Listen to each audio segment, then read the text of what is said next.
1000 रुपये लेकर अगर वोट देते हैं, अगर आप जाति और धर्म के नाम पे वोट देते हैं, तो आपको अधिकार भी नहीं है रोजगार मांगने का और अपनी उन्नति मांगने का और अपने बच्चों के भविष्य के बारे में कुछ कहने का। क्योंकि चुनाव के समय में सिर्फ 6 महीने सब लोग एक्टिव हो जाते हैं, फिर चुनाव के बाद सो जाते हैं। ना सबसे गंदा शहर 10 लाख से ऊपर के पॉपुलेशन में, वो पार्टी से ना लोग थक चुके हैं। एक तीसरी आवाज़ की ज़रूरत है और मैं ये दावे के साथ बोल सकता हूँ कि करीब करीब 1 लाख परिवारों को, उनके बच्चों को मैं निमित्त बना हूँ उनकी नौकरी के लिए, और पूरी दुनिया में मेरे छात्र काम कर रहे हैं। एज ए वोटर आपने अपने आप को बेच दिया, तो फिर अपने अधिकार भी आपने खो दिया।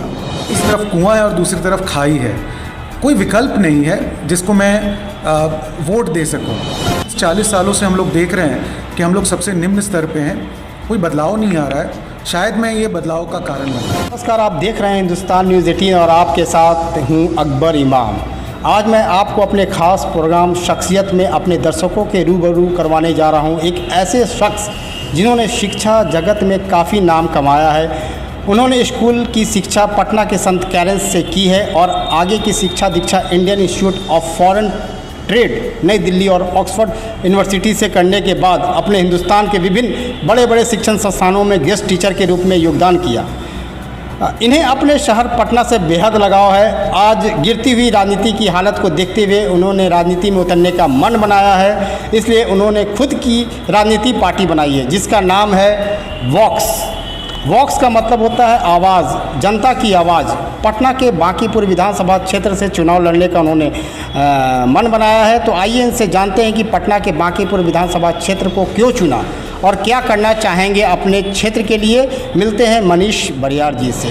आप बताना चाहेंगे कि आपका जो बांकीपुर क्षेत्र है उस क्षेत्र काफ़ी बड़ा क्षेत्र है, बहुत पुराना क्षेत्र है, आपने इसे क्यों चुना? नमस्कार अकबर जी, और आपके माध्यम से जो भी लोग मुझसे जुड़ रहे हैं उनको भी नमस्कार। बांकीपुर क्षेत्र जो है वो मेरी जन्मभूमि भी है और मेरी कर्म भूमि भी है। ऐसे तो पूरा बिहार ही मेरा कर्म भूमि है और यहाँ के छात्रों से मैं करीब करीब लाखों छात्रों से जुड़ा हुआ हूँ।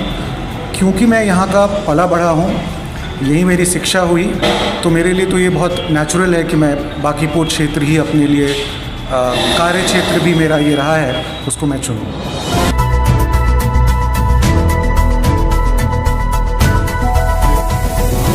कैसे दिमाग में आया कि आप इतने बड़े शिक्षक रहे हैं और शिक्षण संस्थान ऑक्सफोर्ड यूनिवर्सिटी से पढ़ के आए हैं, आपने राजनीति ही क्यों चुना?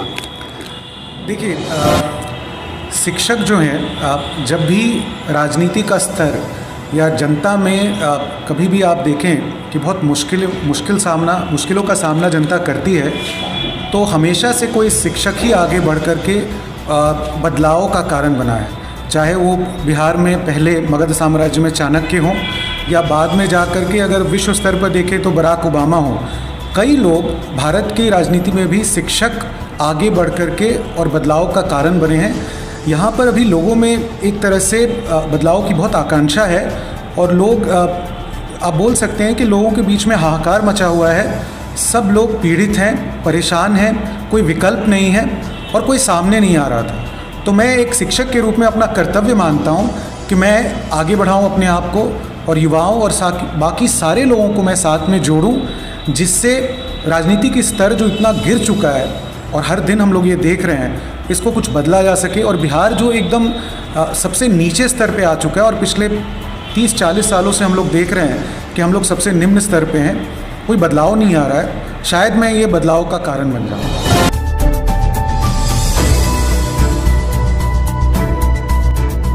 बांकीपुर जो क्षेत्र है, पटना का बांकीपुर क्षेत्र है, इसको आपने क्यों चुना? मतलब इसके पीछे क्या मतलब आपका मंशा है? पटना में तो और बहुत सारे विधानसभा क्षेत्र हैं, बहुत सारे हैं, आप वहाँ से भी कर सकते थे, लेकिन बांकीपुर विधानसभा को चुनने का कोई विशेष कारण? जैसा कि मैंने आपको पहले भी बताया कि बांकीपुर, मैं बोरिंग रोड में जन्मा हूँ और यहीं का पला बढ़ा हूँ। तो मेरे लिए जो जितने भी लोग हैं, जो जनता है, वहीं से आवाज़ उठ रही थी कि आप यहाँ से चुनाव लड़ें। और क्योंकि मेरी पार्टी की रजिस्ट्रेशन नहीं हुई है तो निर्दलीय के रूप में लड़ें। और दूसरी बात जो बहुत महत्वपूर्ण बात है कि मैं ये भी एक तरह से आप बोलिए कि जनता बोल रही है विकल्प की ज़रूरत है, मैं ज़रा समझना चाहता हूँ कि सही में विकल्प की ज़रूरत है। आप जनता के बीच में गए हैं या अभी आपने मतलब किस तरीके से उनसे आप इंटरेक्शन कर रहे हैं? हाँ, मेरी इंटरेक्शन पिछले 4 सालों से हो रही है और समाज के अलग अलग वर्गों के बीच में मैं जाता रहा हूँ, बात करता रहा हूँ और सब लोग ये शिकायत करते हैं कि मुझे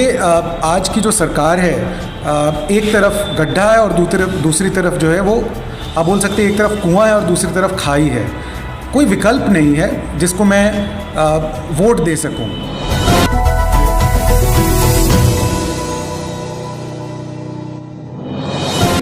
बांकीपुर जो विधानसभा क्षेत्र है, इसमें जो अभी वर्तमान के जो लोग हैं, विधायक हैं, जो भी हैं, ये काफ़ी पुराने मतलब रहे हैं, काफ़ी सालों से उस क्षेत्र में रहे हैं। तो आपको नहीं लगता है कि काफ़ी टफ होगा यहाँ पे आप उनके साथ कंपटीशन? देखिए, मैं चुनाव से डरता नहीं हूँ और किसी भी मुश्किलों से भी नहीं डरता हूँ। इस बात में मैं कुछ चीज़ें बोलना ज़रूर चाहूँगा। हमारी राजनीति अब परिवारवाद पर केंद्रित है और बहुत सालों से प्रधानमंत्री जी और यहाँ पर सुशील मोदी जी ने भी ये सवाल उठाया है कि परिवारवाद सही नहीं है। और कई बार उन्होंने तेजस्वी जी पे भी काफ़ी आक्रमण किया उन्होंने कि वो 12th पास हैं या 12th फेल हैं, ये सारी चीज़ें, और जनता के बीच में इस चीज़ को लेते हुए आए हैं। और तो मैं भी परिवारवाद के ख़िलाफ़ हूँ और सब लोग ये सवाल उठाते हैं कि पिछले, देखिए नितिन नवीन जी हैं, यहाँ के विधायक हैं, उनके लिए बहुत आदर है, सत्कार है, पर्सनल लेवल पे बहुत सत्कार है, लेकिन जब काम की बात आती है तो पटना में मैंने कोई बदलाव नहीं देखा पिछले 30 साल में। सड़क की वैसी ही हालत, नालियों की हालत वैसी ही है, ना पार्क है ना फुटपाथ है, और इसको सबसे वीआईपी सीट बोलते हैं पूरे बिहार में। तो पूरे बिहार की अगर इतनी नारकीय स्थिति, आज पटना की अगर इतनी नारकीय स्थिति है बांकीपुर की, तो आप सोच सकते हैं कि बिहार की कैसी हालत है।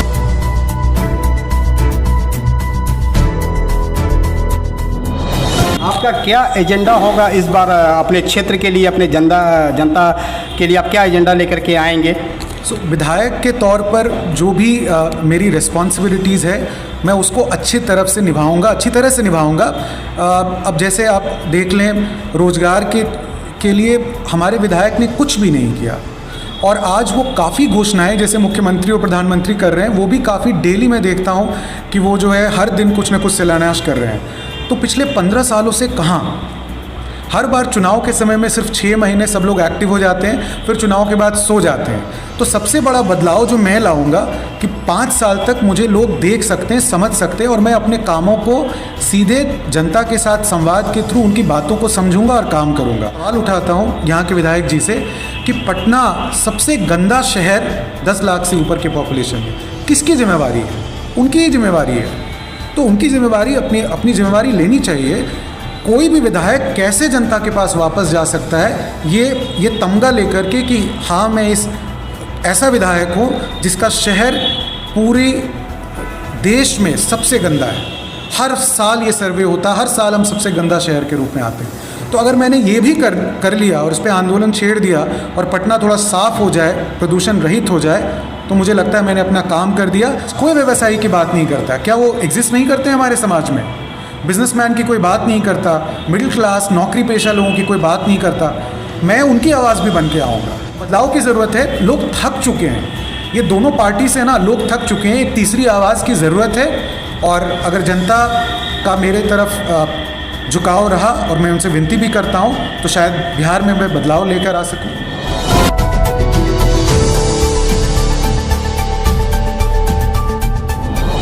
चलिए, जान के बहुत खुशी लगा। अपने बारे में आप कुछ अपने बारे में बता दीजिए कि आप। तो आपने तो बता ही दिया मेरे बारे में, तो उससे ज़्यादा तो मैं नहीं समझता। मैं आपके मुंह से मतलब सुनना चाहता हूं कि आप शिक्षण के क्षेत्र में काफ़ी ऑक्सफोर्ड वगैरह से करके आए हैं। हाँ, बारे में आप तो मेरा सौभाग्य रहा है, दर्शकों को बता दीजिए कि तो मेरा सौभाग्य रहा है के दर्शकों के लिए, बांकीपुर क्षेत्र के दर्शकों। हाँ, तो देखिए, मैं मध्यम वर्गीय परिवार से आता हूँ और जो एक टिपिकल पटना का जो आप बोल सकते हैं एक मैं नागरिक हूँ जो सेंट कैरेंस हाई स्कूल में पढ़ा और उसके बाद एन कॉलेज में। लेकिन उसके बाद से भगवान का आशीर्वाद रहा कि मेरी पढ़ाई थोड़ी अच्छी हो गई और मैं कैट की परीक्षा देकर 3 IIM है उसमें मेरा सिलेक्शन हुआ। IIM इंदौर, IIM कोझिकोड और एक और IIM है। इसके अलावा भारतीय विदेश व्यापार संस्थान जिसे IFT दिल्ली बोलते हैं, वहाँ से पढ़ाई करके मैं भारत सरकार के उपक्रम में 2 साल एज ए क्लास 1 ऑफिसर काम किया मैं। उसके अलावा फिर ऑक्सफोर्ड यूनिवर्सिटी में मेरी पढ़ाई हुई, लेकिन शिक्षण से मेरा हमेशा उसकी तरफ झुकाव था। बिहार में मैं ये दावे के साथ बोल सकता हूँ कि करीब करीब 1 लाख परिवारों को, उनके बच्चों को मैं निमित्त बना हूँ उनकी नौकरी के लिए, और पूरी दुनिया में मेरे छात्र काम कर रहे हैं, पूरी दुनिया में सबसे अच्छे संस्थानों में, यहाँ तक कि हार्वर्ड बिजनेस स्कूल में भी मेरे छात्र। अगर आप जीत कर आएंगे तो शिक्षा पे ज़्यादा ध्यान देंगे अपने क्षेत्र के लिए। शिक्षा, लोग तो ये समझेंगे कि शिक्षा का आ रहे हैं तो शिक्षा पे ज़्यादा ध्यान देंगे। सिर्फ शिक्षा ही नहीं, मैं आर्थिक विकास के लिए भी काम करूँगा, और मेरे हिसाब से शिक्षा और आर्थिक विकास दोनों एक दूसरे से जुड़े हुए मसले हैं। अगर जिसे शिक्षा नहीं मिल सकता है वो बिहार का उत्थान कैसे कर सकता है? कोई बच्चा अगर पढ़ा नहीं है, उसको अगर नीतियाँ नहीं पता है, पॉलिसी नहीं पता है, उसको अपना हक नहीं पता है, तो उसके साथ तो अत्याचार होना ही है। आज कैसे हो जाता है, सब लोग बातें करते हैं कि आपको नहीं लगता है कि आप किसी राजनीति बैकग्राउंड से नहीं आ रहे हैं तो आपको काफ़ी मुश्किलें उठानी पड़ेंगी यहाँ पे? मुझे लगता है कि शायद यही कारण है कि मुझे जनता की तरफ से प्यार मिलेगा और जनता का विश्वास मिलेगा, क्योंकि जो राजनीतिक बैकग्राउंड से आ रहे हैं उससे लोग थक चुके हैं। अब ऐसे लोग चाहिए जो राजनीतिक बैकग्राउंड से नहीं आ रहे हैं, शायद वही बिहार का कल्याण कर सकते हैं। अब ये पुराने लोग कुछ नहीं कर सकते हैं, ये सिर्फ दावे करते हैं, सौगात देते हैं हमेशा, और इलेक्शंस के बाद 2 महीने के बाद सो जाते हैं। यही हमने देखा है बिहार में पिछले 30 साल 40 सालों से, और यही आगे भी होगा अगर जनता सजग नहीं हुई।